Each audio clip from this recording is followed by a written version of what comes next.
ആലുവയിലേക്ക് പോവുകയാണ്. നേരത്തെ നമ്മൾ പറഞ്ഞ വാർത്തകളുടെ തുടർച്ചയാണ്. KSEB ഓഫീസിന് മുന്നിലുള്ള ആളുകളുടെ പ്രതിഷേധം തന്നെ. രാത്രി ഇടയ്ക്കിടെ വൈദ്യുതി പോകുന്നതിൽ പ്രതിഷേധിച്ച് ആലുവയിലെ KSEB ഓഫീസിന് മുന്നിൽ പ്രതിഷേധമുണ്ടായി. എറണാകുളം നഗരത്തിലെ പാലാരിവട്ടത്തും KSEB ഓഫീസ് നാട്ടുകാർ ഇന്നലെ ഉപരോധിച്ചിരുന്നു. റിയ ബേബി വിവരങ്ങൾ നൽകും. റിയ, നേരത്തെ ആദ്യം തന്നെ കാര്യങ്ങളെക്കുറിച്ച് പറഞ്ഞിരുന്നു. നമ്മൾ മന്ത്രി കൃഷ്ണൻകുട്ടിയുടെ പ്രതികരണമൊക്കെ തേടിയതാണ്. അത്ര വലിയ പ്രതിസന്ധിയാണെന്ന് പറയുന്നു.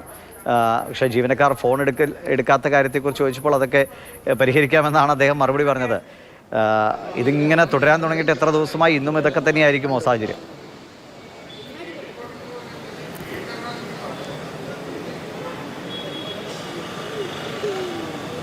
വലിയ പ്രതിസന്ധി എന്നാണ് ആളുകൾ പറയുന്നത്. കാരണം അസഹനീയമാവിധം, അതായത് 45 ഡിഗ്രിക്ക് മുകളിൽ ചൂട് ഫീൽ ചെയ്യുന്ന തരത്തിലാണ് ആളുകൾ ഇവിടെ കിടന്നുറങ്ങുന്നത്. കൊച്ചി നഗരത്തിൽ ഒട്ടും സഹിക്കാൻ വയ്യാത്ത ചൂടാണ്. അങ്ങനെ ഇരിക്കുകയാണ് ഈ രാത്രി 11 മണി മുതൽ അങ്ങോട്ട് പല തവണയായി കറണ്ട് പോകുന്നത്. സഹികെട്ടാണ് കഴിഞ്ഞ കുറേ ദിവസങ്ങളായി ആളുകൾ ഈ പ്രതിഷേധവുമായി രംഗത്തിറങ്ങുന്നത്. ഇന്നലെ ഞാനിപ്പോൾ നിൽക്കുന്ന ഇതാ പാലാരിവട്ടം KSEB ഓഫീസിനകത്തേക്കാണ്.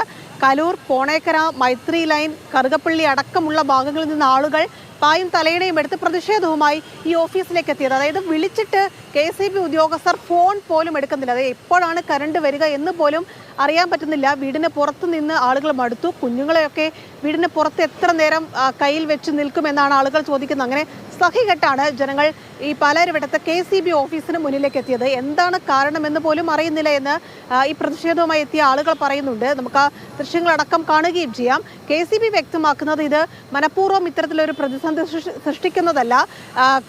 ഈ ഇത്തരത്തിലൊരു വൈദ്യുതി പ്രതിസന്ധിയുണ്ട്, അത്തരത്തിൽ ട്രിപ്പ് ആവുകയും മറ്റും ചെയ്യുന്നതാണ് ഈ പ്രതിസന്ധിക്ക് കാരണം. അത് വേഗത്തിൽ തന്നെ പരിഹരിക്കാനുള്ള ശ്രമങ്ങൾ നടത്തുന്നുണ്ട് എന്നതാണ് KSEB വ്യക്തമാക്കുന്നത്. നേരത്തെ വൈദ്യുതി മന്ത്രിയും അത്തരത്തിൽ തന്നെയാണല്ലോ പ്രതികരിക്കുകയും ചെയ്തത്. ഇത് ഇന്നലെ ആലുവ അടക്കമുള്ള മേഖലയിലും സമാനമായ രീതിയിലുള്ള പ്രതിഷേധമുണ്ടായി. തോട്ടക്കാട്ടുകര, കടുങ്ങല്ലൂർ അടക്കമുള്ള മേഖലയിൽ നിന്ന് ആളുകൾ വീടുകളിൽ നിന്ന് പുറത്തേക്കിറങ്ങി KSEB ഓഫീസിലെത്തുകയും പോലീസ് അടക്കം എത്തി ആളുകളെ അവിടെ നിന്ന് മാറ്റുകയും ചെയ്യുന്ന സാഹചര്യമാണ് ആ മേഖലയിലും ഉണ്ടായത്. എറണാകുളം ചേരാനെല്ലൂരിൽ സഹികെട്ട ആളുകൾ ചെന്ന് KSEB ഓഫീസിന്റെ ഫ്യൂസ് ഊരുന്ന സാഹചര്യം പോലും ഉണ്ടായി. ഇന്ന് ചേരാനെല്ലൂരിൽ ഉച്ചയ്ക്ക് ശേഷം പഞ്ചായത്തും വാർഡ് മെമ്പറും അടക്കം ചേർന്ന് ഈ പ്രതിസന്ധി എങ്ങനെ പരിഹരിക്കാമെന്ന് ചർച്ച ചെയ്യുന്നതിന് യോഗം വിളിച്ചിട്ടുണ്ട്. KSEBയിലെ എക്സിക്യൂട്ടീവ് എഞ്ചിനീയേഴ്സ് അടക്കം യോഗത്തിൽ പങ്കെടുക്കുമെന്നാണ് അറിയിക്കുകയും ചെയ്യുന്നത്. എന്തായാലും കൊച്ചി നഗരത്തിൽ, എറണാകുളം ജില്ലയിൽ പലയിടങ്ങളിലും ഈ സമാനമായ ബുദ്ധിമുട്ട് ജനങ്ങൾ അനുഭവിക്കുന്നു. വീടിന് പുറത്ത് രാത്രി നിന്ന് നേരം വെളുപ്പിക്കേണ്ട സ്ഥിതിയാണ്.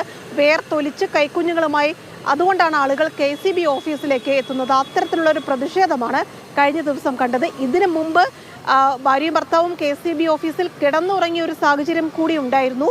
അതിന് പിന്നാലെയാണ് ഇപ്പോൾ നാട്ടുകാർ കൂട്ടത്തോടെ KSEB ഓഫീസിലേക്ക് എത്തുകയും പ്രതിഷേധം ശക്തമാക്കുകയും ചെയ്യുന്നത്. ശരി, റിയ ബേബിയാണ് വിവരങ്ങൾ നൽകിയത്.